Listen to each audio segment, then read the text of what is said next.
एक लड़का भाग रहा था, धूल उड़ रही थी, बनारस पर सूरज चमक रहा था। वो मुसीबत से नहीं भाग रहा था, इस बार नहीं। वो हवा का पीछा कर रहा था, आजाद और बेफिक्र, जैसे गंगा खुद। उसका नाम था विराज, पर सब उसे बाबू बुलाते थे। एक तेज बारिश के दिन पैदा हुआ, उसमें भी वही तेजी थी। उसके पिता, एक जुलाहे, ने उसे नरमी में भी ताकत सिखाई। उसकी माँ, एक कहानीकार, ने उसके अंदर वीरों की कहानियों से जोश जगाया। एक दिन बाबू एक छुपे हुए आंगन में पहुंच गया। बूढ़े सिपाही ट्रेनिंग कर रहे थे, उनकी हरकतें सटीक, जानलेवा। उसके खून में हलचल मच गई। वो रोज वापस आने लगा, किसी को पता नहीं चला, बस चाहत थी। एक आदमी, गुरुदेव, ने उसकी आंखों में वो आग देख ली। वो बाबू के गुरु बन गए। उन्होंने बाबू के कच्चे टैलेंट को निखारा। साल गुजरते गए, बाबू ताकतवर होता गया। उसका हुनर बाकियों से भी बढ़कर हो गया। पर गुरुदेव ने उसे तलवारबाजी से ज्यादा कुछ सिखाया। उन्होंने उसमें इज्जत, फर्ज, एक योद्धा होने का असली मतलब समझाया। कमजोर की रक्षा करना, न्याय की रक्षा करना।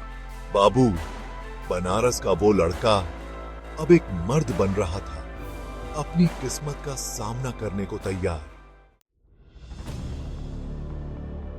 बनारस की जिंदगी रंगीन थी, हंसी और गम से बनी एक कहानी। बाबू की दोस्ती लोहार की बेटी प्रिया से हो गई। उसका जोश भी उसके जैसा था।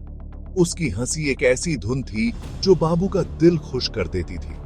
पर उनकी दुनिया पूरी तरह से रोशन नहीं थी। बनारस पर एक साया पड़ गया। जालिम राजा विराज, हमारे हीरो का कोई रिश्ता नहीं, ने अपना शिकंजा कस लिया। टैक्स बढ़ गए, अन्याय बढ़ गया। बाबू ने अपने लोगों की तकलीफ देखी। वो जहां मदद कर सकता था, करता था। उसके छुपकर सीखे हुए हुनर काम आने लगे।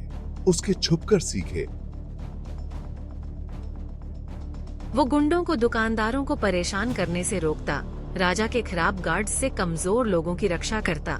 उसके काम छोटे ही सही, पर किसी से छुपे नहीं। उसकी बहादुरी के कारण उसे दोस्त मिले, वफादार, बहादुर लोग, जिन्होंने भी ये अन्याय देखा था। वो उसके साथ ट्रेनिंग करते, एक भाईचारा बना। उनके कामों की फुसफुसाहट पूरे शहर में फैल गई।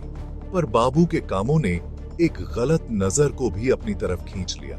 राजा विराज जब इस सच्चा सूरमा के बारे में सुना तो उसे एक खतरा लगा, अपनी ताकत को चुनौती।